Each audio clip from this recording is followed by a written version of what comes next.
మొత్తానికి ఈ ఆర్టీసీ కార్మికుల సమ్మె అనేది చాలా ఉధృతంగా నడుస్తూ ఉంది. సో అందులో భాగంగా శంకర్ గౌడ్ అనేటటువంటి వ్యక్తి ఆర్టీసీ కార్మికుడు ఆత్మాహుతికి పాల్పడి చనిపోయినటువంటి విషయాన్ని గమనించడం. కాకపోతే ఖచ్చితంగా దీనికి పూర్తి బాధ్యత ప్రభుత్వానిదే. ఎందుకు చచ్చిపోయింది ఆయన?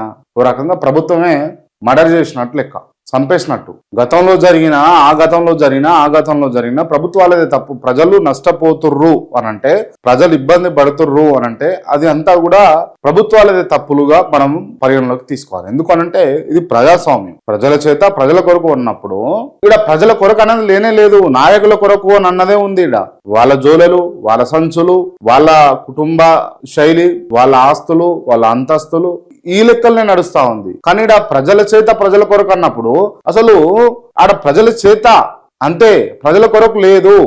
ప్రజాస్వామ్యాన్ని మొత్తం కూడా ప్రతి ఒక్క రాజకీయ పార్టీ నాయకులందరూ కలిసి కూనీ చేస్తా ఉన్నారు, దోపిడీ చేస్తా ఉన్నారు, కుల్లగొడుతా ఉన్నారు. ఇది మనం క్రిస్టల్ క్లియర్ గా అర్థం చేసుకోవాల్సినటువంటి అంశం. ఎందుకు అనంటే ఇవాళ శంకర్ గౌడ్ అనేటటువంటి ఆర్టీసీ కార్మికుడు మృతి చెందిండు అంటే దానికి కారణం కూడా ప్రభుత్వమే. కాబట్టి ఏమడుగుతారు వాళ్ళు, ఏం చేయమంటారు? కన్సర్న్ మినిస్టర్ పట్టించుకోడండి. ఎవరైతే ఉన్నారో పొన్నం ప్రభాకర్ గారు, వారు పట్టించుకోరు, వారికి అథారిటీ ఉండదు. గతంలో అనుకున్నాం కదా, కేసీఆర్ మినిస్ట్రీ అంతా కూడా రబ్బర్ స్టాంపులు కేసీఆర్దే తుది నిర్ణయం అని. ఇవాళ ఈ కన్సర్న్ మినిస్టర్లది కూడా అట్లే అయిపోయింది. డబ్బులున్న మినిస్టర్లది కాక ఇతర ఎవరైతే మినిస్టర్లు ఉన్నారో అంతా రబ్బర్ స్టాంపులే అయిపోయారు వీళ్ళంతా. సీరియస్ ఇది.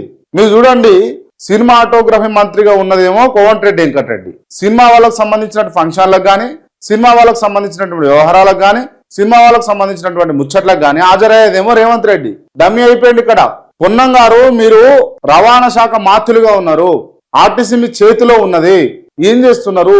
ఉచిత బస్సు ఇలా మీరు పెట్టిన ఒకానొక ఉచితంగా మీరు పెట్టినటువంటి మహిళలకు ఉచిత బస్సు అనే కార్యక్రమం ఏదైతే ఉందో సక్సెస్ఫుల్ గా నడుస్తా ఉంది. మీరు ఇచ్చిన అన్ని గ్యారంటీలలో అది ఒక్కటే నడుస్తా ఉంది అనంటే దానికి రీజన్ ఆర్టీసీ కార్మికులే కదా. దీన్ని మొత్తాన్ని కూడా ప్రైవేటీకరణ చేసి మెగా కంపెనీకి అప్పచెప్పేందుకు చూస్తా ఉన్నారు. ఎంత దుర్మార్గం అండి ఇది. ఆల్రెడీ మెగావాట్ బస్సులన్నీ పెట్టేసిండు. ఇప్పుడు తిరుగుతున్న బస్సులు కూడా వాడియే. కళ్ళు మూసుకుంటే కథం పట్టించినట్టు తెలంగాణ రాష్ట్రాన్ని. అరే నేను చెప్పిన కదా భయ్, ఊకే కేకులో ముక్కలు కోసుకొని పంచుకోరు. ఊకే ఎన్ని రోజులు ఇక ఈ వేపుడు, ఎన్ని రోజులు ప్రజల్ని ప్రైవేటీకరణ చేయరు. ఇక మొత్తం అన్ని వ్యవస్థలు ప్రైవేటీకరణ చేయరు. ఆర్టీసీని ప్రైవేటీకరణ చేయండి, హాస్పిటల్ను ప్రైవేటీకరణ చేయండి, స్కూల్స్ ను ప్రైవేటీకరణ చేయండి, కలెక్టర్ ఆఫీసులను కూడా ప్రైవేటీకరణ చేసి పడేయండి మీకు చేతిలో దమ్ముంటిగా. ఇంత దుర్మార్గమైన పాలన రా నాయన ఇది. ఎవడన్నా నాకు చెప్పండి, ఏ సామాజిక వర్గం, ఏ వర్గం, ఏ వ్యవస్థ, ఎవరు సంతృప్తిగా గుండెల మీద చేసుకొని నిద్రపోతారో చెప్పండి. నేను లీస్ట్ తీసి మాట్లాడతా. విద్యార్థులు నిమ్మలంగా ఉన్నారా? లేరు. ఫీజు రియంబర్స్మెంట్ లేవు. వాళ్ళు భవిష్యత్తులో ఏం చదువుకోవాలనో లేదు. స్కూళ్ళు, కాలేజీలు చక్కగా లేవు. ఇది విద్యార్థుల ముచ్చట. నిరుద్యోగుల ముచ్చట మాట్లాడుకుందాం. నిరుద్యోగులకు సరైన ఉద్యోగాలు లేక, గత పాలనలో సరైన ఉద్యోగాలు సాలినన్ని ఉద్యోగాలు రాలేదు అని చెప్పేసి నిరుద్యోగులు తిరుగుబాటు చేసే కదా ఇలా కాంగ్రెస్ పార్టీని అధికారంలోకి తీసుకొచ్చుకుంది. బస్సులు కట్టుకొని పోయి ఊరూర ప్రచారం చేసుకొని అమ్మా వద్దు బీఆర్ఎస్ కు, కాంగ్రెస్ కేసుకోండి అని చెప్పేసి ఓట్లు అడిగి ఇలా కాంగ్రెస్ పార్టీని అధికారంలోకి తెచ్చేది ఎవరు? నిరుద్యోగులు కాదా? నిరుద్యోగులు నిమ్మలంగా లేరు. ఇది రైతుల విషయం. మీరు ఇస్తా అన్నటువంటి హామీ ఏంది, చేస్తా అన్నటువంటి ఇచ్చినటువంటి మాట ఏంది, చేస్తా అన్నటువంటి పనులేంది, ఏం జరుగుతా ఉంది? ఇవాళ పంట వేసుకోవాలంటే మలదాప పడుతున్నాయి పైసలు. రైతు భరోసా, అప్పుడు రైతు బంధు ఉండే, ఇప్పుడు రైతు భరోసా. అఫ్ కోర్స్ ఇప్పటికి కూడా తెలంగాణ ప్రజలకు అది రైతు బంధుగానే తెలుసు, భరోసాగా కూడా తెలియదు. గ్రౌండ్ లో పేరు మార్చిరు అంతే. సరే, పేరు మార్చిన వాళ్ళు మార్చిరు, కానీ ఏంది ఇది? రైతుల వ్యవస్థ అట్లుంది. ఉద్యోగుల ముచ్చట చూస్తే రోడ్లెక్కి ఆత్మాహుతులు చేసుకొని పెట్రోళ్లు పోసుకొని చచ్చిపోతా ఉన్నారు. మళ్ళీ తెలంగాణ ఉద్యమాన్ని తలపిస్తా ఉంది. ఏం నిమ్మలంగా ఉన్నట్టు.